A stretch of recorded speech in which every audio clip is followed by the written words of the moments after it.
এখনকার বিষয়টা শুনবেন।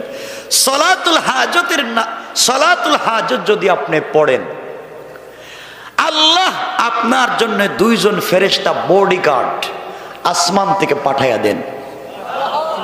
একমাত্র আজরাইল ছাড়া পৃথিবীর কেউ আপনার কোনো ক্ষতি করতে পারবে না।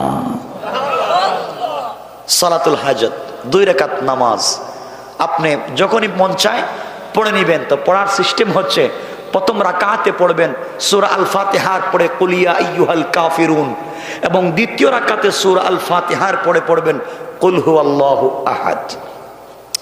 এই 2 রাকাত নামাজ পড়ে যদি আপনি ঘর থেকে বের হয়ে যান, যেই কাজে হাত দিবেন তো আপনি সফল। মানে এই 2 রাকাত নামাজ পড়ে যদি আপনি চুরি করতে চান, হ্যাঁ, তাহলে তো কাজ হবে না। আপনাকে কি করা লাগবে আপনাকে বুঝাইয়া দিচ্ছি, শোনেন মনোযোগ দিয়া। আমার বন্ধুগণ গভীর মনোযোগ। এই দুনিয়ার জমিনে একজন বড় হাকিম ছিলেন, যার নাম হচ্ছে হাকিম লোকমান। লোকমান হাকিম, যার নাম আল্লাহ কোরআনে কারিমে দিয়েছেন, যার কথাগুলাকে আল্লাহ কোরআনে কারিমে সূরা বানিয়ে নাজিল করেছেন। এই লোকমান হাকিম সন্তানদের সামনে উপদেশ দেওয়া শুরু করলেন। লোকমান হাকিম সন্তানদের সামনে উপদেশ দিচ্ছেন। এমন সময়ে একটা ছেলে দাঁড়িয়ে বলছে, আব্বাজান, আপনি যত ওয়াজ করতেছেন, যত নসিহত করতেছেন, যত উপদেশ দিচ্ছেন সব মানি, কিন্তু বাবা আমার দ্বারা আলিম হওয়া সম্ভব না, আমি এত কিছু বুঝি না, আপনি আমাকে কিছু টাকা পয়সা দেন, আমি বিজনেস করি। হাকিম লোকমান বললেন, বাবা তোমাকে দেওয়ার মতো টাকা পয়সা আমার নাই, তুমি যে বিজনেস করবা, দুনিয়ার জমিনে ব্যবসা করবা, দেওয়ার মতো টাকা আমার কাছে নাই। কিন্তু বাবা তুমি শোনো, আমার এক বন্ধু আছে, অনেক দূরে সাগরের পাড়ে তার বসবাস, আমি তার কাছে 3000 স্বর্ণের টাকা পাই। তুমি যদি তার কাছ থেকে ওই টাকাগুলা নিয়ে আসতে পারো, ওই টাকা দিয়ে তুমি বিজনেস করতে পারবা। কিন্তু বাবা মনে রাখো, আমি তোমাকে কোনোভাবেই টাকা দিতে পারবো না। হাকিম লোকমানের ছেলে বলছেন, বাবা ওই টাকা আনতে যাব, আমি তো চিনি না জানি না। তিনি বলে দিলেন, তিনি বলতে লাগলেন, এই রাস্তা দিয়ে যাইবা, অনেক দূরে গেলে দেখবা বিশাল মরুভূমি, মরুভূমি পার হয়ে গেলে দেখবে একটা জঙ্গল, ওই জঙ্গল পার হয়ে গেলে দেখবা একটা গ্রাম আছে, গ্রাম পার হয়ে গেলে দেখবা একটা সাগর, ওই সাগরের পারে গেলে তুমি আমার বন্ধুকে পাইবা। তার কাছ থেকে 3000 টাকা যদি নিয়ে আসতে পারো, বাবা বিজনেস করতে পারবা, চলতে পারবা, এছাড়া আমার কিছু নয়। সন্তান বলছে, আব্বাজান আমি তো যেতে চাই, কেমনে যাব? হাকিম লোকমান বললেন, বাবা চলতে গেলে, যাইতে গেলে তোমার উপরে 3-4টা কঠিন বিপদ আসবে। বিপদ থেকে যদি নিজেকে বাঁচাইয়া রাখতে পারো তাহলে টাকা আনতে পারবা, না হয় আমার মন বলতেছে তুমি মরে যাইবা। সন্তান বলতেছেন, আব্বাজান আপনি বলেন তো কি পরীক্ষা হতে পারে, আমার জিন্দগিতে কি বিপদ হতে পারে, আপনি বলে দেন। লোকমান হাকিম বলছেন, বাবা শোনো, 1 নাম্বার বিপদ হলো তুমি যখন আমার ওখান থেকে চলে যাইবা, যাওয়ার পরে যখন দেখবা বিশাল মরুভূমি, মরুভূমির মধ্যে কোনো পানি নাই, চলতে চলতে তোমার তৃষ্ণা লেগে যাবে, তৃষ্ণার কারণে তোমার জিহ্বা বের হয়ে যাবে, কলিজা শুকিয়ে যাবে, ওই জায়গায় তুমি পানি পাইবা না, পানি পানি করে আমার ভয় হচ্ছে তুমি মরে যাইবা।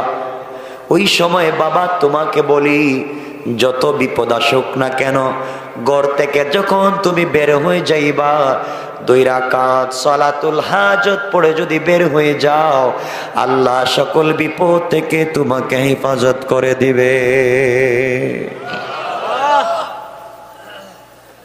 হাকিম লোকমান বললেন, বাবা তুমি যখন মরুভূমিতে যাইবা, মরুভূমিতে যাওয়ার পরে দেখবা বিশাল ধৌত মরুভূমি, পানি নাই। পানির জন্যে তুমি যখন হাহাকার করবা, পানি পাওয়া যাবে না, ওই সময় তুমি 2 রাকাত সালাতের হাজত পড়ে নেবা। হাজতের 2 রাকাত নামাজ পড়ে নেবা। সালাম ফিরাইয়া ডান দিকে তাকাবা। ডান দিকে তাকাইয়া দেখবা সুন্দর একটা জঙ্গল। ওই জঙ্গলের ভিতরে তুমি প্রবেশ করবা। প্রবেশ করার পরে দেখবা শক্ত একটা পাথরের ভিতর থেকে ঝর্ণার মতো ঠান্ডা পানি পড়ে যায়। ওই পানি তুমি পান করবা। তোমার পাত্রের ভিতরে, ব্যাগের ভিতরে বেশি করে পানি নিবা। পানি নিয়ে তুমি যখন বের হবা, ঠান্ডা পানি পান করার কারণে তোমার শরীরে ক্লান্তি আসবে। ক্লান্তি আসলে তুমি ঘুমানোর প্রয়োজন হবে, বিশ্রামের প্রয়োজন হবে। মরুভূমির ভিতরে কোনো গাছ তোমার চোখে পড়বে না। আবার তুমি 2 রাকাত সালাতুল হাজত পড়ে নিবা। সালাতুল হাজত পড়ে আল্লাহর কাছে যখন দোয়া করবা, পিছন দিকে তাকাইয়া দেখবা একটা বট গাছ। সুবহানাল্লাহ বললেন না? বট গাছের নিচে অনেক সুন্দর ছায়া। তোমার মন চাইবে ওই ছায়ায় তুমি যেন বিশ্রাম নাও। কিন্তু বাবা মনে রাখবা, আমার মন বলতেছে তুমি যদি গাছের গোড়ায় বিশ্রাম নিতে যাও, বিপদে পড়ে যাবা। গাছের গোড়ায় বিশ্রাম নিতে গেলে কঠিন বিপদের সম্মুখীন হয়ে যাইবা। আমার ভয় হচ্ছে তুমি মরে যেতে পারো, কোন বিষাক্ত সাপ তোমাকে মেরে ফেলতে পারে। কিন্তু বাবারে, তুমি যদি বট গাছের গোড়ায় কোনো বৃদ্ধ লোককে পাও, ওই লোকের কাছে তুমি পরামর্শ চাইবা। ওই লোকটা তোমাকে অবশ্যই ভালো সাহায্য করবে। সে যদি সে পরামর্শ দিবে, তার পরামর্শ অনুযায়ী চলবা। আমার বিশ্বাস, বৃদ্ধ লোকটার পরামর্শ মানলে চলার পথে তোমার কোনো ক্ষতি হবে না। লোকমান হাকিম বললেন, বাবা ওই গাছের গোড়া থেকে তুমি যদি বেঁচে যাও, পথ চলতে থাকবা। কিছু দূর যাওয়ার পরে দেখবা সুন্দর একটা গ্রাম। ওই গ্রামের ভিতরে প্রবেশ করবা। গ্রামের ভিতরে যাওয়ার পরে মানুষের কাছে তোমার পরিচয় দিবা, তুমি আমার সন্তান।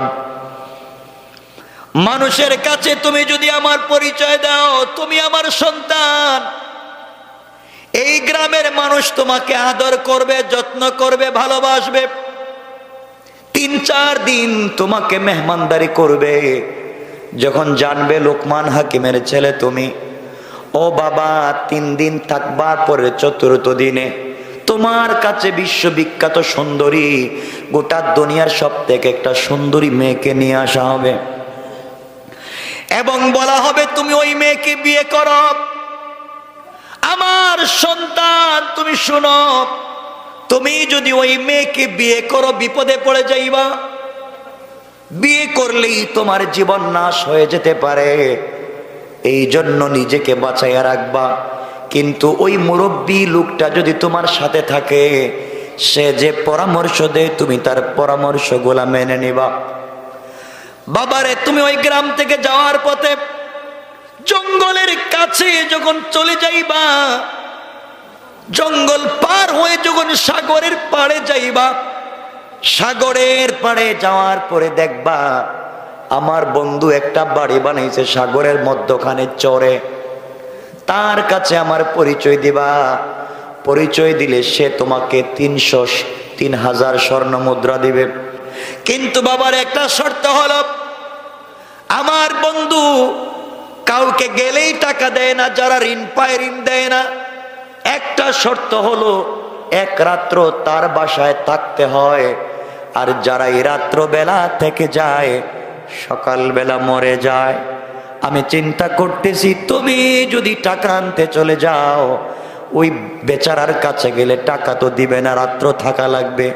রাত্র থাইকা যদি সকালে বাঁচো, টাকা নিয়ে আসবা, কিন্তু বাবা মনে রাখবা আমার ভয় হচ্ছে তুমি না জানি মরে যাও, আর ওই মুরব্বী যদি সাথে থাকে তার পরামর্শ নিয়ে চলবা, সকল সময় বিপদ থেকে বাঁচবার জন্যে 2 রাকাত সালাতুল হাজত পড়বা।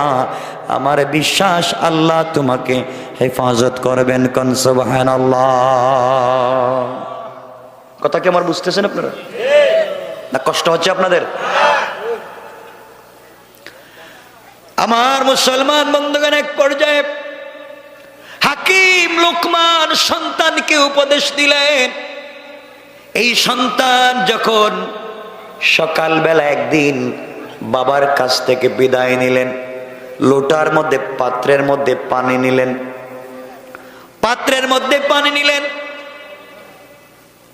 ঘর থেকে বের হয়ে গেলেন।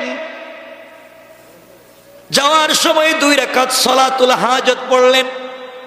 আল্লাহর কাছে বললেন, আয় আল্লাহ তাআলা, আমার বাবা বলেছেন 2 রাকাত সালাত পড়লে তুমি আমাকে হেফাজত করবা। নামাজ পড়ে আমার জিম্মাদারি তোমার কাছে দিয়ে দিলাম, আবার টাকা নিয়ে ফিরে আসা পর্যন্ত তুমি আমাকে হেফাজত করবা। কোন সুবহানাল্লাহ। বের হয়ে গেলেন। কিছু দূর চলবার পরে বিশাল বড় একটা মরুভূমি পড়ে গেল। মরুভূমি চলতে চলতে তৃষ্ণার্ত হয়ে গেলেন, পানির প্রয়োজন পড়ল। কোথাও পানি নাই, উনার কাছে যেই পানি আছে তা গরম হয়ে গেছে। রোদের তাপে পানি যখন গরম হয়ে গেছে, ওই পানি পান করা যায় না। মরুভূমির মধ্যে কোনো জায়গাও খুঁজে পাওয়া যায় না। বাবার কথা মনে পড়ে গিয়েছে। বাবা বলেছেন, সন্তান রে, এমন বিপদ যখন তুমি দেখবা 2 রাকাত সালাত হাজত পড়ে নেবা। সন্তান চট করে সালাতুল হাজত পড়ে নিলেন। পড়তে দেরি হয়েছে, ডান দিকে তাকায়া দেখেন একটা জঙ্গল দেখা যায়। হাঁটতে হাঁটতে জঙ্গলের ভিতরে প্রবেশ করে দেখেন ওই জঙ্গলের ভিতরে একটা পাথর ফেটে ঝর্ণার মতো মিষ্টি ঠান্ডা পানি গড়াইয়া পড়ে যায়। কাছে চলে গেলেন, ইচ্ছে মতো পানি পান করলেন। পানি পান করবার পরে নিজের পাত্রে পানি ভরলেন। বের হয়ে আল্লাহর শুকরিয়া আদায় করলেন। আবার 2 রাকাত সালাতুল হাজত পড়লেন। বের হয়ে আসলেন, পথ চলা শুরু করলেন। এবার ঠান্ডা পানি পান করবার কারণে বিশ্রামের প্রয়োজন হয়েছে। কোথায় তিনি বিশ্রাম নিবেন? আল্লাহর গোলাম আবার 2 রাকাত সালাতুল হাজত পড়লেন। পড়তে দেরি হয়েছে, তাকায়া দেখেন পিছন দিকে বড় একটা বট গাছ। এই বট গাছের নিচে সুন্দর ছায়া পড়েছে। কোন সুবহানাল্লাহ। হাকিম লোকমানের ছেলে গাছের গোড়ায় বিশ্রাম নেওয়ার জন্য যখন যায়, হঠাৎ বাবার ওসিয়তের কথা মনে পড়েছে। আমি যদি বিশ্রাম নিতে যাই, বাবা বলেছেন বিপদ হতে পারে, মরে যেতে পারি, সুতরাং বিশ্রাম নেওয়া যাবে না। এই জন্য তিনি বিশ্রাম নিচ্ছেন না, কিন্তু কষ্ট হয়। হঠাৎ করে তাকায়া দেখেন গাছের গোড়ায় একজন বৃদ্ধ লোক বসে আছে। এই বৃদ্ধ লোকটা ডেকে বলছে, বাবা এখানে আসো, এসে বসো। হাকিম লোকমানের ছেলে বলছেন, আঙ্কেল আমার বাবা বলেছেন গাছের গোড়ায় বসা যাবে না। বৃদ্ধ লোকটা বলছে, বাবা তোমার বাবা কি বলে দেয় নাই? কোন বৃদ্ধ লোক যদি তোমাকে কোনো পরামর্শ দেয় তার পরামর্শ মানবা, তার কথাগুলা মেনে চলবা। সুতরাং আমি তোমাকে বলছি তুমি এই গাছের গোড়ায় বসো, কোনো সমস্যা হবে না। সমস্যা যদি হয় আমি দেখব। সুবহানাল্লাহ বলেন, আওয়াজ করে বলেন না সুবহানাল্লাহ। হাকিম লোকমানের ছেলে এই বৃদ্ধ লোকটার কথায় তিনি চলে গেলেন, গাছের গোড়ায় বিশ্রাম নিতে লাগলেন। বৃদ্ধ লোকটার কাছাকাছি শুয়ে পড়লেন। শুয়ে যখন পড়েছেন, হঠাৎ করে বিষাক্ত একটা সাপ এসে হাকিম লোকমানের ছেলের মাথায় আঘাত করে বিষ দিয়ে দিল। এই বৃদ্ধ লোকটা চিন্তা করল, হাকিম লোকমানের ছেলে গাছের গোড়ায় বিশ্রাম নিতে চায় নাই।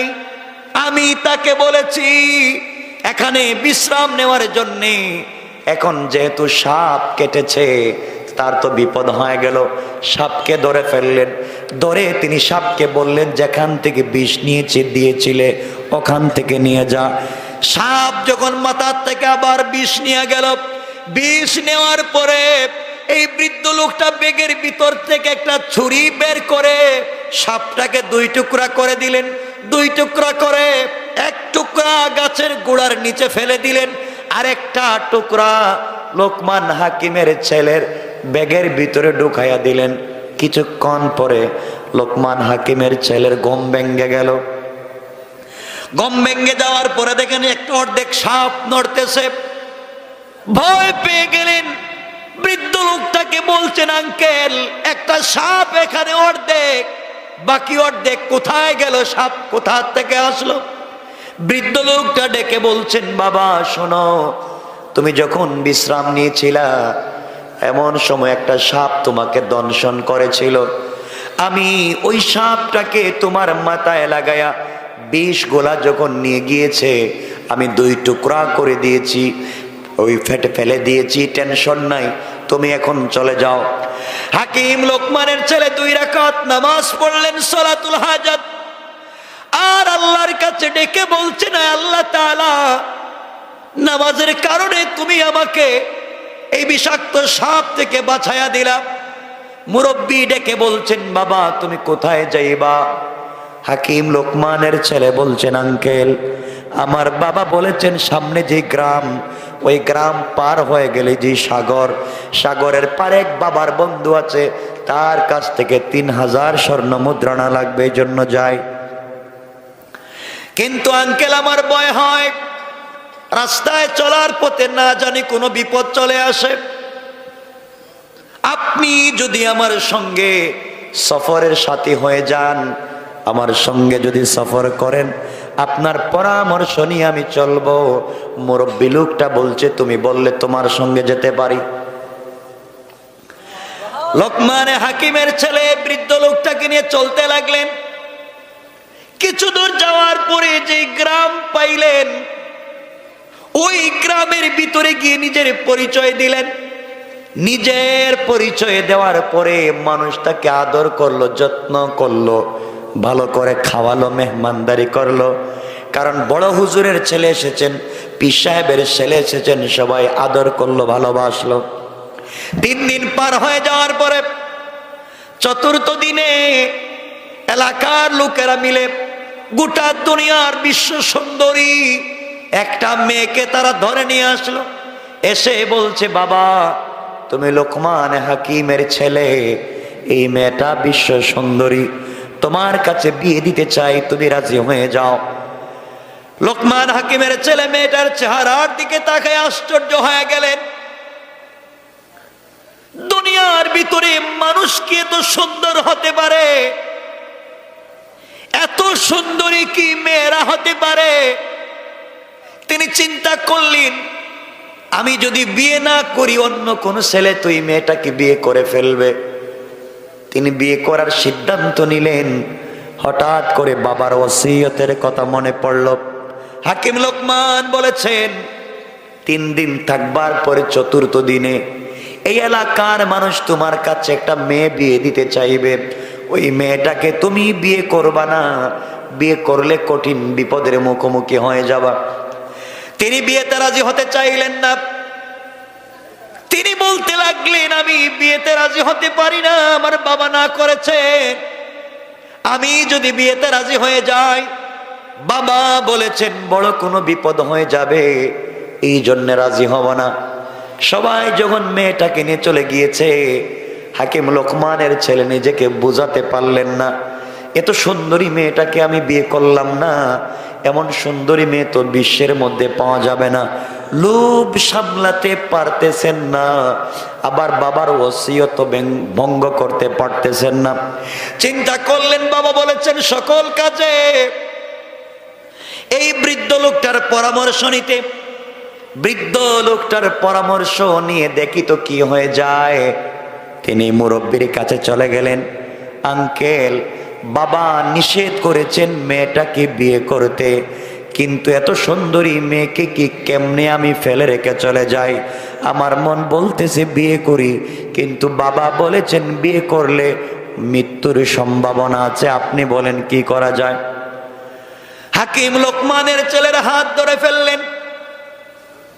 এই মুরব্বী ডেকে ডেকে বলতে লাগলেন, বাবারে, তোমার যদি মন চায় বিয়ে করে নিতে, আবেগ তখন দমায়া রাখা যায় না, তুমি বিয়ে করে নেও। আমি পরামর্শ দিলাম, কোনো বিপদ যদি হয়ে যায়, যা করা লাগবে আমি দেখব তোমার জন্য কিছু করতে পারি কিনা।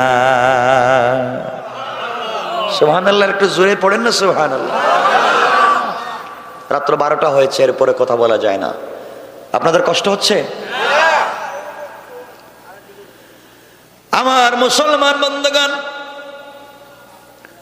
এক পর্যায়ে লোকমান হাকিমের ছেলে এই মেয়েটাকে ঘরোয়া ভাবে বিয়ে করলেন। মনোযোগ দিয়ে শোনেন কি বলতে চাই, মনোযোগ দিয়ে শোনরে মুসলমান। বিয়ে করলেন। বিয়ে যেদিন করলেন, বিয়ে করবার পরে তিনি রাস্তা দিয়ে হেঁটে যান। মানুষ ডেকে ডেকে বলছে, এই যে ছেলে এই মেয়েটাকে বিয়ে করছে, ও আজকে বাঁচবে না, মরে যাবে। হাকিম লোকমানের ছেলে আশ্চর্য হয়ে গেলেন, কি বলে? আজ নাকি আমার মৃত্যুর দিন, আজ নাকি আমি মরে যাব। তিনি ডেকে ডেকে বললেন, কি ব্যাপার, তোমরা আমাকে কি দেখাও আর কি বলো? এলাকার যুবক ছেলে পেলেরা বলছে, ও হাকিম লোকমানের ছেলে, তোমার জন্য আমাদের বড় ভয় হয়, তুমি আজকে মরে যাইবা, আজকের পরে তুমি আর কোনোদিন বাঁচবা না। তিনি বললেন, কেন আমি মরে যাব? সবাই বলতেছে, শোনো, এই মেয়েটাকে তুমি বিয়ে করবার আগে আরো 10টা ছেলের সঙ্গে এই মেয়েটার বিয়ে হয়েছে। 10টা স্বামী বাসর রাত্রে মারা গিয়েছে। সকালবেলা শুধু লাশ আর লাশ। যেই দিন যেই স্বামীকে বিয়ে করেছে, সকালবেলা লাশ আসে, স্বামী মরে যায়। এইভাবে 10টা স্বামী ওই মহিলা খাইছে, সবাই মরে গিয়েছে। বাসর রাত্রে ফুলসজ্জা রাত্রে মেলামেশা করতে গিয়ে মরে গিয়েছে। আজকে তোমার ফুলসজ্জার রাত্র, চিন্তা করতেছি আমরা, তুমি 11 নম্বর, তুমি মরে যাইবা।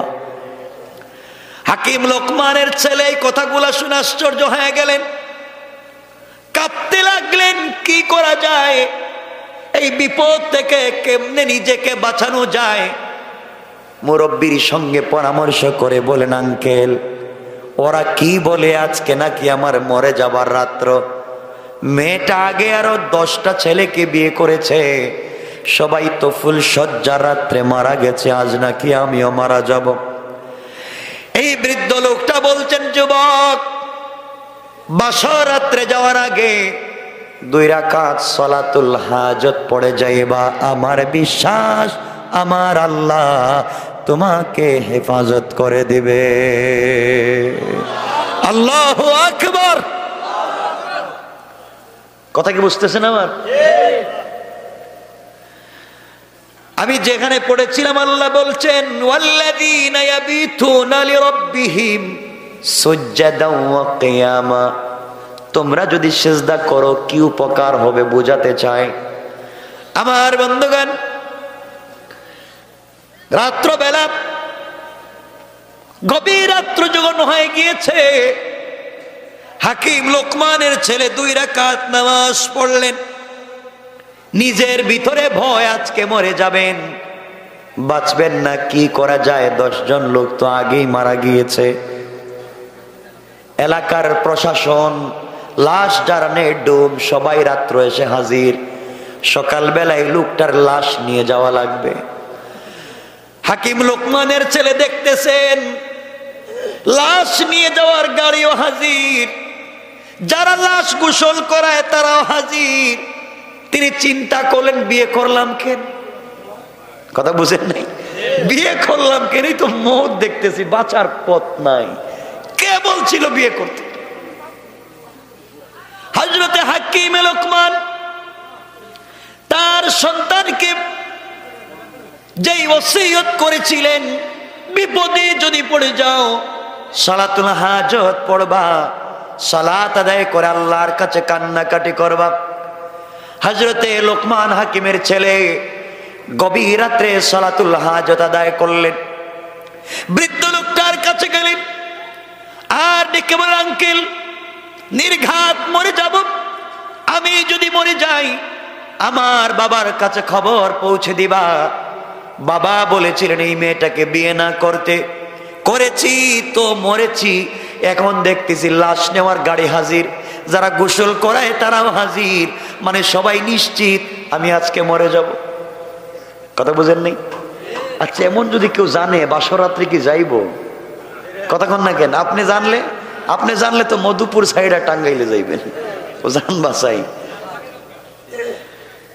হাকিম লোকমানের ছেলে নামাজ আদায় করবার পরে বছর রাত্রে স্ত্রীর কাছে যখন চলে যাবেন, এমন সময় বৃদ্ধ লোকটা বলছেন, বাবা তোমাকে একটা কথা বলে দিই, মনোযোগ দিয়ে শোনো। ঘরে যাওয়ার পরে ফুলশয্যা রাত্রে স্ত্রীর পাশে যাওয়ার পরে তোমার স্ত্রী তোমার সঙ্গে মেলামেশা করতে চাইবে, তোমার সঙ্গে মেলামেশা করতে চাইবে, খবরদার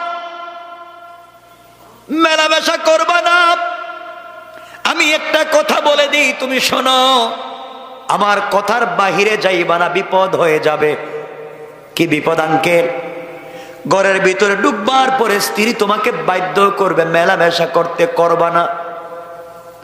তুমি বসে থাকবা, পরিচয় নিবা, তোমার পরিচয় তার কাছে দিবা, তার পরিচয় তুমি নিবা। পরিচয় পর্ব শেষ করবার পরে স্ত্রীকে বলবা আমার কিছু ইস্তেঞ্জার প্রয়োজন, অজু ইস্তেঞ্জার প্রয়োজন, টয়লেটে যাওয়া লাগবে, ওয়াশরুমে যাওয়া লাগবে। এই কথা বলে তুমি বলবে একটা বদনা দেও, লুটা দেও, পাত্র দেও, বাহিরে যাই। এই কথা বলে তুমি ঘর থেকে বের হয়ে আসবা। হাকিম লোকমানের ছেলে বলছে, আঙ্কেল আসার আগে যদি মরে যাই? তিনি বলছেন, বাবা আমি বলে দিলাম, তুমি সালাতুল হাজত পড়ে যখন ঘরের ভিতরে যাইবা, স্বয়ং আল্লাহ তোমাকে বাঁচাবার জন্য জিম্মাদার হয়ে যাবে। এই জন্য আমার আল্লাহ বলেছেন, ওয়াল্লাযীনা ইয়াবিতুনা লিরাব্বিহিম সুজদাও ওয়া কিয়ামা। গোলাপ যাওয়ার আগে আমি আল্লাহর কাছে তুমি সিজদায় পড়ে যাও। তুমি জানো না গোলাম, তুমি যখন সিজদায় পড়ে যাও আমি আল্লাহর সে আজিমে থাকি না, মিন হাবলিল ওয়ারিদ, তোমার গলার রগের চাইতে আরো কাছে আমি আল্লাহ পৌঁছে যাই। কোন সুবহানাল্লাহ। গোলাম স্ত্রীকে বলবা আমি মেলামেশা করব, পরে আমি ইস্তেঞ্জা করে আসি। এই কথা বলে ঘর থেকে বের হয়ে আসবা। আসবার সময় একটা লুটা নিয়ে আসবা, বদনা যেটা আমরা বলি, ওটা নিয়ে তুমি আসবা। লোকমান হাকিমের ছেলে ভয়ে ভয়ে ঘরের ভিতরে ঢুকতেছেন, সবাই হাসতেছে, কই ঢুকোস না, বাইরে ভিতর হাস হইয়া। সবাই দাঁড়িয়ে আছে ঘরের দরজায়, কই যা আর বাইরে আয়। ভয় পাচ্ছেন তিনি। ঘরের ভিতরে ঢুকে পড়লেন, স্ত্রী বসে আছেন, এত বিশ্ব সুন্দরী একটা মেয়ে, তার ভিতরে এমন কি জিনিস আছে যার কারণে সবাই মরে যায়। হাকিম লোকমানের ছেলে কাছে গেলেন, সালাম বিনিময় হলো, পরিচয় পর্ব শেষ হলো। স্ত্রী বলছে, স্বামীর রাত্র তো ছোট, শেষ হয়ে যাবে, ফুলশয্যা রাত্রে মেলামেশা করতে হয়। হাকিম লোকমানের ছেলে বলছেন, স্ত্রী আমার কিছু ইস্তেঞ্জার প্রয়োজন, বাহির থেকে আসি। কেন? ভিতরে তো ভয়। কথা কন না কেন? ভিতরে ভয়, যদি মরে যাই আমি বাহির থেকে আসি, আমাকে একটা বদনা দেও। স্ত্রী বলে মেলামেশা আগে করো। তিনি বলছেন, না, খবরদার, আমি তোমার স্বামী, কথা দিলাম অবশ্যই মেলামেশা করব, তবে তুমি আমাকে বাইরে যেতে দাও, ওযু ইস্তিনজা করে আসি, কাজ সেরে আসি। অনেক অনুনয় বিনয়ের পরে স্ত্রী যখন তাকে একটা বদনা লুঠা অথবা পাত্র দিয়েছে, পানি দিয়ে ওটা নিয়ে আসলেন। এসে হুজুরকে দেখা জড়াইয়া বলে, হুজুর আল্লাহ আমারে বাঁচাইছে, মরি নাই। সুবহানাল্লাহ বললেন না? আল্লাহু আকবার আওয়াজ করে বলেন, আল্লাহু আকবার। বাঁচাইছে কে? আরো আসতে কোন আল্লাহ। আল্লাহ কইতে পারে না, মনে হইতেছে এই সাইডের সবাই রোহিঙ্গা মনে হইতেছে। রোহিঙ্গাই, হ্যাঁ রোহিঙ্গাই। বাঁচাইছেন কে? আরো জোরে বলেন কে? এটা পারেন জীবনে তো আসতে কোন কেন? আমার বন্ধুগণ বাহিরে আসলেন, বৃদ্ধ লোকটাকে বলছেন, আঙ্কেল আমি তো বাঁচছি, এখন কি করব? যাও তুমি আগে প্রস্রাব করে আসো, প্রস্রাব করে আসো। এই কথা বলে এই হাকিম লোকমানের ছেলেকে দূরে পাঠাইয়া এই বৃদ্ধ লোকটা বস্তার ভিতর থেকে অর্ধেক সাপ, মনে আছে নি না মনে নাই? একটু হাত উঠে বলেন কার কার মনে নাই? ওরে আল্লাহ, ওয়াজ করলাম কারে? আপনারা বাইচা গেলেন আজকে, এই লোক এই অবস্থা হওয়ার কারণে বাইচা গেলেন। আমার জানেন না তো আমি কোন জিনিস, বাইচা গেলেন। আমার বন্ধুগণ হাকিম লোকমানের ছেলে যখন প্রস্রাবে চলে গিয়েছেন, এই বৃদ্ধ লোকটা বস্তার ভিতর থেকে অর্ধেক যে সাপ, মনে আছে? আছে। এই অর্ধেক সাপটা বাইর করে বদনার ভিতরে দিয়েছে। দেওয়ার পরে লোকমান হাকিমের ছেলে যখন আসছে, আসার পরে বলছে, বাবা এখন আমি কি করব? আঙ্কেল আমি কি করব? কই বদনা নিয়ে আবার যাও, যাও স্ত্রীর কাছে। স্ত্রীর কাছে যাওয়ার পরে স্ত্রী বলবে মেলামেশা করতে, তুমি বলবো আমার একটা শর্ত আছে। শর্তটা কি? শর্ত হলো স্ত্রী তুমি এই বদনার ভিতরে প্রস্রাব করা লাগবে। যতক্ষণ পর্যন্ত বদনার ভিতরে প্রস্রাব না করবে আমি তোমার সঙ্গে মেলামেশা করব না। ও মেলামেশা করতে পাগল হবে, তুমি শর্ত দিবা বদনায় প্রস্রাব করো। ও যখন করবে, প্রস্রাব যখন করবে, তুমি একটা ডাকনা দিয়া বদনার মুখটা ডেকে রেখে দিবা। এরপরে স্ত্রীর সঙ্গে মেলামেশা করবা। আমার বিশ্বাস আল্লাহ তোমাকে বাঁচাইয়া দিবে। আল্লাহু আকবার। ছেলে কইতেছে, হুজুর যতই ওয়াজ করেন ভিতরে আমার পানি নাই, আমার কলিজা শুকায় গেছে, কি হবে আজকে রাত্রে আল্লাহই জানে। বাপরে আর দেখতে পারলাম না মরার সময়, টেনশনে ছেলের অবস্থা খারাপ। হাকিম লোকমানের ছেলে ঘরের ভিতরে প্রবেশ করলেন। স্ত্রী বলছে, স্বামী রাত্র শেষ হয়ে যায়, আপনি আমার সঙ্গে মেলামেশা করবেন। আল্লাহর ওলির কথা মনে আছে? আমার দিকে তাকান, মানে কি খালি ছিল ছিল, আমি কি ওয়াজ করতে আসছি নাকি?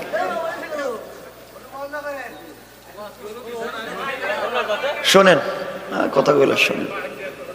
আমি তো শুধু আসছি, আমার এই যে হুজুর, আমার আর আব্দুল আলিম ভাই, এরা একবার বাইন্দা বানিয়ে নিয়েছে, নাহলে কি আমি আসতাম? আমার বন্ধুগণ কষ্ট হচ্ছে আপনাদের? আমি তো মাত্র আয়াতের অনুবাদ করে করে যাচ্ছি, আলোচনা তো সব পুরাই রয়ে গেছে। আমার মুসলমান বন্ধুগণ, এক পর্যায়ে স্ত্রী বলছে, স্বামী আমার সঙ্গে মেলামেশা করা লাগবে। হাকিম লোকমানের ছেলে বলছেন, শোনো অবশ্যই তোমার সঙ্গে মেলামেশা করব, শর্ত হলো আমি যে বদনা আনছি বদনায় প্রস্রাব করা লাগবে। স্ত্রী মানতে নারাজ, রাজি হয় না। এক পর্যায়ে যখন রাজি হয়েছে, বললেন আগে প্রস্রাব করো, এরপরে মেলামেশা করব। স্ত্রী যখন প্রস্রাব করেছে, আল্লাহর ওলি বলেছেন, যুবক রে, প্রস্রাব করার পরে ওই পাত্রটা ডাকনা দিয়া ডেকে দৌড় দিবা আমার কাছে। আমার কাছে সে বদনা রাইকে এরপরে যাইবা। এরপরে আমার বিশ্বাস আল্লাহ তোমাকে বাঁচাইয়া দিবেন। কোন সুবহানাল্লাহ। হুজুর এতক্ষণ কে আমি বাসুম? যাও। হাকিম লোকমানের ছেলে প্রবেশ করলেন।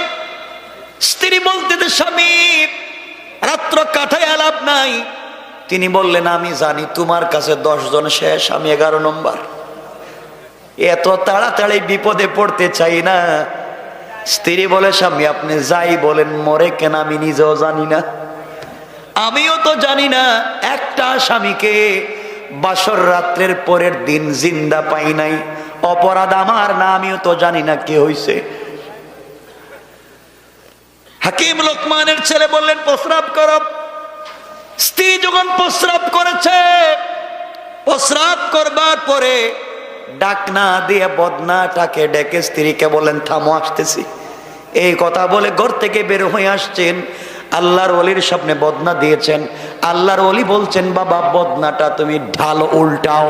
বদনা উল্টানোর সাথে সাথে দেখা যায় ওই অর্ধেক সাপ আরো কালো কালো 2টা বড় বড় বিষাক্ত সাপ। ছেলে ভয় পেয়ে গেছে, চিল্লানো শুরু করছে, হুজুর বদনা আমি খালি নিয়ে গেলাম, আনলাম, সাপ আসলো কোত্থেকে? আল্লাহর ওলি এবার বলছেন, বাবা থামো, ভয় পাইও না। বলি, তুমি যেদিন গাছের গোড়ায় শুইছিলা, ওই দিন তোমাকে যেই সাপ দংশন করেছিল, অর্ধেক সাপ রাস্তায় ফেলে দিয়েছিলাম, তুমি দেখেছো। অর্ধেক সাপ বস্তার ভিতরে রেখে দিয়েছি। তুমি আমাকেও চিনো না, আমি কে জানো না। আমি শুধু তোমাকে পরামর্শ দিচ্ছি, শোনো। এই অর্ধেক সাপটা রেখে দিয়েছিলাম, আমি বুঝতে পেরেছিলাম ঘটনা কি। তোমার ওই লোটার ভিতরে, ব্যাগের ভিতর থেকে অর্ধেক সাপ দিয়ে দিয়েছিলাম। ওটা নিয়ে তুমি যখন গিয়েছিলা আর স্ত্রীকে বলেছো প্রস্রাব করবার জন্যে, স্ত্রী যখন প্রস্রাব করতে আসছে, স্ত্রীর পেটের ভিতরে 2টা বিষাক্ত সাপ ছিল। তারা যখন বদনায় দেখেছে আরেকটা সাপ জিদ লেগেছে, ওইটাকে মারবার জন্যে তারা বাহির হয়ে গেছে। আর তুমি ওটা নিয়ে আমার কাছে চলে এসেছো। বাবারে, যারাই ওই মেয়ের সঙ্গে মেলামেশা করতে যায়, ওই 2টা সাপ দংশন করে তাদেরকে মেরে ফেলতে, হত্যা করে দিত। এখন তুমি চলে যাও, চলে যাও, সাপ বের হয়ে আসছে, তোমাকে আর মারতে পারবে না। হুজুর আপনার পায়ে ধরি, দরকার নেই যাওয়ার। আর 2টা আসছে, আরো কয়টা আছে আল্লাহ জানি, আমার আপনি বাঁচান, আমি আর এখানে নাই। আল্লাহর ওলি বলছেন, আমি বলছি তুমি যাও। বৃদ্ধ লোকটা বলছেন, আমি বলছি তুমি যাও, কিছু হবে না। হুজুর সাপ আসলো কোত্থেকে? কোত্থেকে আসছে? বৃদ্ধ লোকটা বলছেন, সব আমি জানি বুঝি কোত্থেকে আসছে, কেন আসছে, তোমার এত কিছু জানার দরকার নাই। এখন তোমার ওয়াইফ একবারে সুস্থ, তোমাকে আর কেউ মারবে না, সকালবেলা মরবে না, যাও। হুজুর ঠিক কইছেন তো? কিন্তু আমার ভয় হইতেছে। আল্লাহর ওলি বলছেন, যদি ভয় হয় 2 রাকাত সালাতুল হাজত পড়ে যাও। না সুবহানাল্লাহ, এটা পকেটে রেখে দেন, কেমন? হাকিম লোকমানের ছেলে সালাতুল হাজত 2 রাকাত পড়লেন, স্ত্রীর ঘরে ঢুকে গেলেন, মেলামেশা করলেন। এক পর্যায়ে তো ঘুমিয়ে পড়লেন। যারা গাড়ি নিয়ে এসেছিল লাশ আনার জন্য, যারা ডুম আসছিল, ডুম তো চিনেন, যারা লাশ কাটে, লাশ বের করে, সকালবেলা কেউ দরজা খুলে না। মনে করছে আগে তো 1 জন মরছে, আজকে মনে 2 জন মরছে। কেউ দরজা খোলে না কেন? ওরা দরজা ভেঙ্গে ঘরের ভিতরে ঢুকছে। ঢুকে হাকিম লোকমানের ছেলে তো ঘুমিয়ে আছেন, পায়ে ধরে টানে, মরা লাশের পায়ে ধরে টানে। যখন টানতেছে উনি উঠে গেছেন। কিরে আমার পায়ে ধরে টানোস কেন? তুমি মরো নাই? আমার পায়ে ধরে টানো কেন তোমরা? প্রত্যেক দিন তো মরে, তুমি দেখি মরলা না। সুবহানাল্লাহ বলবেন না? মরে যায় মানে কি? আমি মরতাম কেন? এরা ভয় পাইছে, কয় মরা লাশ দেখতেছে, কথা কয়। এরা বাইরে চলে গেছে। হাকিম লোকমান ছেলে সুস্থ হয়ে গেলেন। স্ত্রী বলছে, স্বামী আপনি তো আজকে বেঁচে গেলেন, কেমনে কি কিছুই বুঝলাম না। আমার বন্ধুগণ, সংক্ষেপ করে কথা বলি। এক পর্যায়ে সবাই বলতে লাগলো, মনে হয় হাকিম লোকমানের ছেলে কোনো হেকমতের কারণে, হুজুর মানুষ তো ব্রেইনের খেলা দিয়া, কারণ হুজুরের মাই কোন রাত্রে, হ্যাঁ এখন বুঝছেন, শেষ রাত্রে। এই জন্য মনে হয় কোন কাজ করে বেঁচে গেছে তাবিজ কবজের মাধ্যমে। না না, এখানে তাবিজ কবজের কিছু নাই, বাঁচাইয়া দিয়েছেন কে? আওয়াজ করে বলেন কে? তাবিজ কবজের কিছু নাই। আপনারা তো দৌড়ান তাবিজের পিছনে, কবজের পিছনে। আল্লাহ বলছেন দৌড়াও আমার দিকে, আপনারা দৌড়ান তাবিজের দিকে। আজকালকে মসজিদের এমন ইমাম পাওয়া যায়, তিনি তাবিজ দেন। গার্লফ্রেন্ড আর বয়ফ্রেন্ড আরেক বেচারার মেয়ে বিয়েতে রাজি না করে তাবিজ করে রাজি কর। কথা বলেন না কেন? মা বাবা বিয়েতে রাজি না, তাবিজ করে, জাদু টুনা করে, কুফরি কালাম করে। আর কিছু স্ত্রী আছে, স্বামী থাকেন বিদেশে, স্ত্রী আইসা ইমাম সাহেবের কাছে, বড় হুজুররা ক হুজুর আমার স্বামী থাকে বিদেশে, আপনি একটা গরম তাবিজ দেন। কেমন তাবিজ? গরম তাবিজ দেন, স্বামী যা ইনকাম করে টাকা পয়সা শুধু আমারে দেও, খালি আমারে দেও। কথা কন না কেন? হুজুর কয় আছে একটা গরম তাবিজ দিতেছি, কিন্তু 500 টাকা বেশি দেওয়া লাগবে। 500 টাকা বেশি দিলে গরম তাবিজ দিতেছি। এমন গরম তাবিজ দেয়, বাবা ছেলে সম্পর্ক নাই, মা মেয়ে সম্পর্ক নাই, বাইয়ে বাইয়ে সম্পর্ক নাই, ঘরের ভিতরে শুধু মারামারি কাটাকাটি। আছে না নাই? এমন তাবিজ যদি কোন ইমাম সাহেব দেখ, কোরআন সুন্নাহ ছাড়া কুফরি কালাম করে, জাদু টুনা করে, আমি প্রকাশ্য ফতোয়া দিলাম লা শাক্কা ওয়ালা রাইবা, এমন ইমামের পিছনে নামাজ হারাম, নামাজ হারাম, নামাজ হারাম। ঠিক কিনা বলেন? নামাজ হারাম। আপনারা বলবেন কি আমি বানাই বলতেছি? কোত্থেকে বললাম? কোরআনে আছে। আল্লাহ কোরআনে কারীমের 1 নম্বর সূরা, 2 নম্বর সূরা সূরাল বাকারার মধ্যখানে বলেন ওয়াত্তাবাউ মা তাতুলুশ শায়াতিনু আলা মুলকি সুলাইমান ওয়ামা কাফারা সুলাইমান ওয়ালাকিন্নাশ শায়াতিনা কাফারু ইউআল্লিমুনান নাসাস সিহর। আল্লাহ বলছেন জাদু টুনা কুফরি কালাম এটা হচ্ছে সুলাইমানের জমানায় শয়তানেরা শুরু করছে। এই জমানায় যারা কুফরি কালাম করে এরা হলো সুলাইমানের জমানার শয়তান। কথা কন নাকি? আওয়াজে মনে হইতেছে আপনারা জড়িত এগুলায়। এগুলো আবার সেইতে আরো সমস্যা, এগুলাতে যাইয়েন না, হারাম কাজ। আমার বন্ধুগণ এক পর্যায়ে 3-4 দিন ওই গ্রামে থাকলেন। এক পর্যায়ে লোকমান হাকিমের ছেলে, সংক্ষেপ করে বলতেছি, মুরব্বীকে নিয়ে বললেন আঙ্কেল চলেন, উদ্দেশ্য আসছি তো টাকা নেওয়ার জন্য, আগে চলেন টাকা আনি। টাকা আনবার জন্য চলে গেলেন। সাগরের পাড়ে গিয়ে দেখেন চরের মধ্যে একটা বিশাল বড় 2 তলা বিল্ডিং।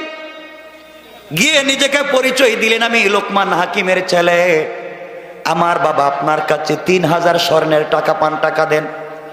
লোকটা বলছে বাবারে তোমার বাবা টাকা পান এটা সত্য, আমি দিব ওটাও সত্য, কিন্তু টাকা নিতে হলে আমার কাছে 1 রাত্র থাকা লাগবে, সকালবেলা টাকা নিবা। কিন্তু কেউ তো টাকা নিতে সকালবেলা থাকতে চায় না। তোমার বাবা অনেক লোককে আমার কাছে পাঠাইছে টাকার জন্য, কিন্তু কেউ রাত্র থাকতে চায় না। তুমি যদি থাকো সকালে টাকা দিব। লোকমান হাকিমের ছেলের মনে চলে আসছে, আব্বা বলছেন রাত্রে থাকলে সকালে মৌত, ঠিক না? মনে আছে? রাত্রে থাকলে সকালে শেষ লাশ, থাকা যাবে না। কিন্তু না থাকলে তো টাকাও দিবে না, এত দূর আসলাম কেন? মধ্যখানে বউ পাইলাম, যা পাইলাম সব তো লাভে। কথা কন না কেন? আমার মূল উদ্দেশ্য তো টাকা। যখন ও বেচারা বলছে দিবে না রাত্রে না থাকলে, তিনি বললেন বাবা কি করা যায়?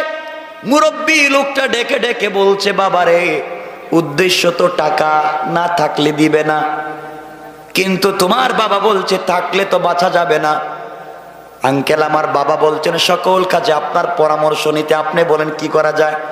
মুরব্বী ডাক দিয়া বলছে বাবারে আমি আছি, তুমি 2 রাকাত সালাতুল হাজত পড়ে নাও, আমার বিশ্বাস এই রাত্রেও আল্লাহ তোমাকে বাঁচাইয়া দিবে।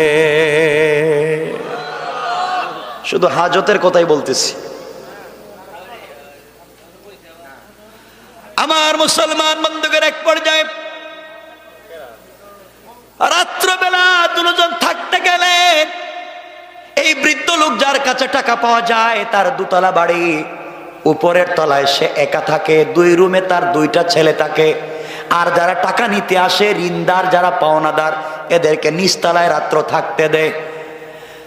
তারা যখন রাত্রবেলা দোতলায় উঠে গেল, এই বৃদ্ধ লোকটা উঠেই তার ছেলে দুইটার রুমে তালা দিয়া দিল, বাবা দুইটা ঘুমাও। আর এই বৃদ্ধ লোকটাকে, লোকমান হাকিমের ছেলেকে নিচতলায় দিয়ে তালা দিয়া দিল, ঘুমাও। রাত্র যখন গভীর হয়ে যায়, বৃদ্ধ লোকটা দেখেন সাগরের পানির ঢেউ আসতেছে, মানে এই ঢেউ এসে নিচতলায় পানি ঢুকে যায়, সকলেই ঘরের ভিতরে মরে যায়। এই জন্য কেউ সকালবেলা বাঁচে না, টাকাও নিতে পারে না। উদ্দেশ্য তার ভালো না খারাপ? উদ্দেশ্য হলো টাকা তো জিন্দিগিতে দিব না, যেই টাকা নিতে আসবা নিচতলায় থাকা লাগবে, আর নিচতলা থাকলে সাগরের পানিতে মরে যাবা। কথা বুঝতেছেন আপনারা? বাঁচে না বিদায় টাকা নেয় না। হাকিম লোকমানের ছেলে ঘুমিয়ে আছেন, বৃদ্ধ লোকটা রাত্রে ঘুম আসে না। হঠাৎ করে রাত্রে দেখেন পানি আসতেছে, পানি আসতেছে ঘরের ভিতরে। লোকমান হাকিমের ছেলেকে বললেন, বাবা ঘুম থেকে উঠো। দুজন ঘুম থেকে উঠে গেলেন, নিচতলা না থেকে দোতলায় উঠতে লাগলেন।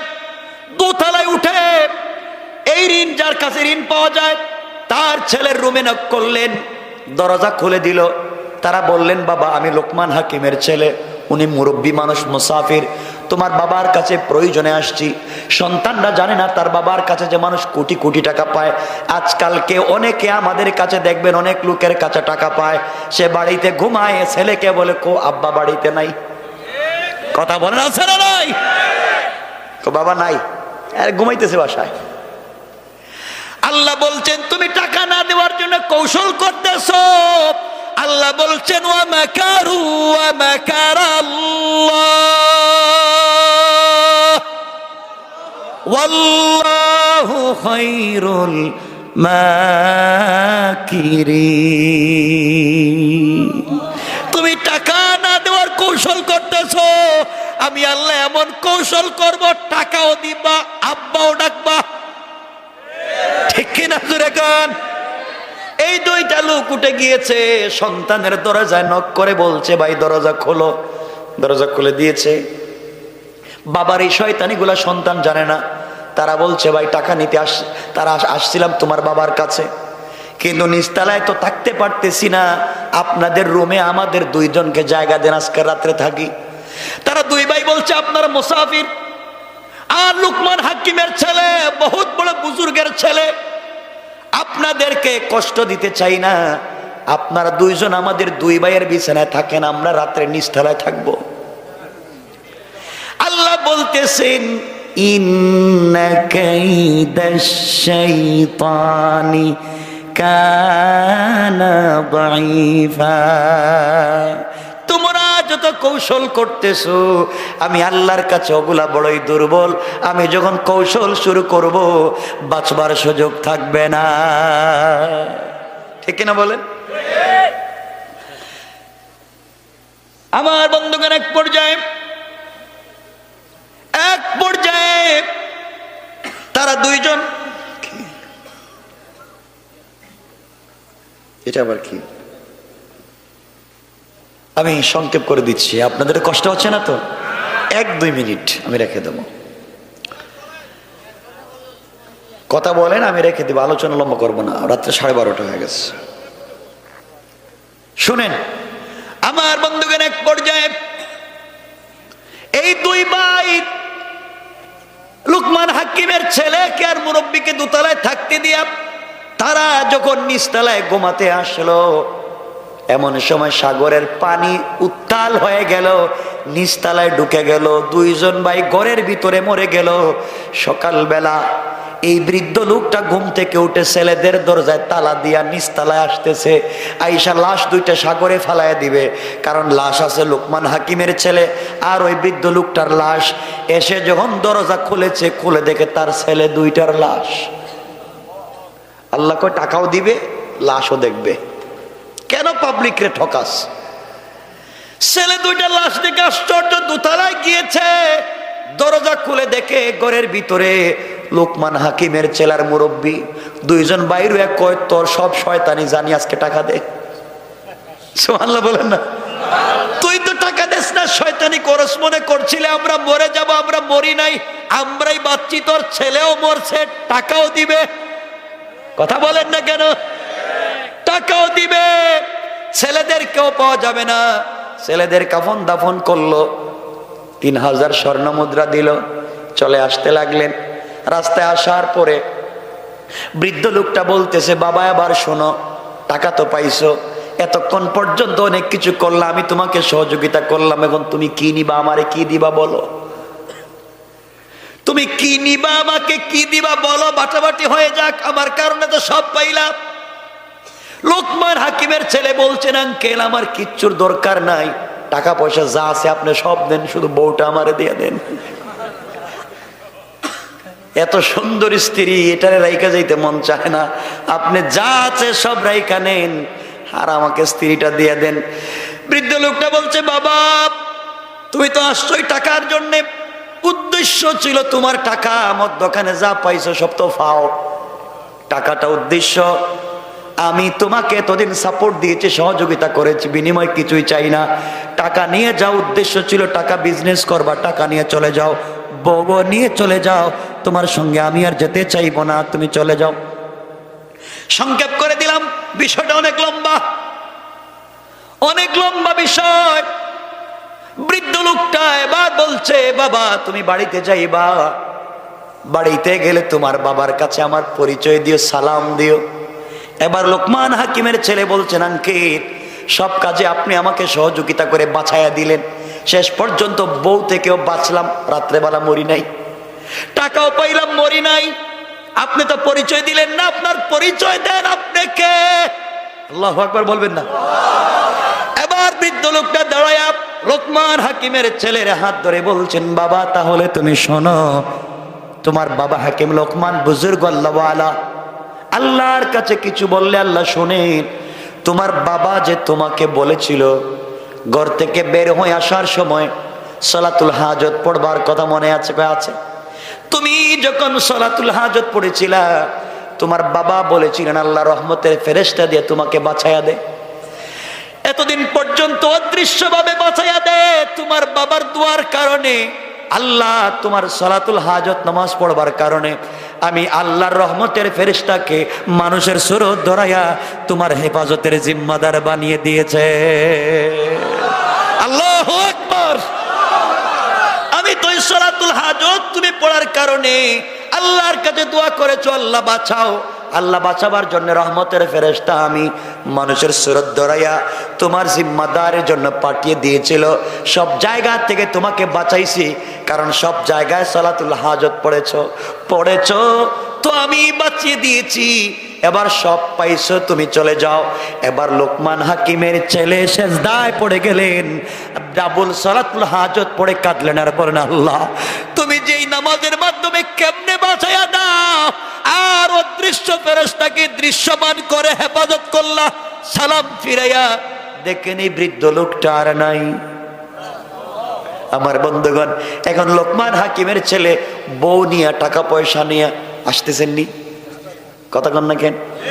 কিন্তু আমি রেখা দিলাম, আর সামনে যেতে চাই না।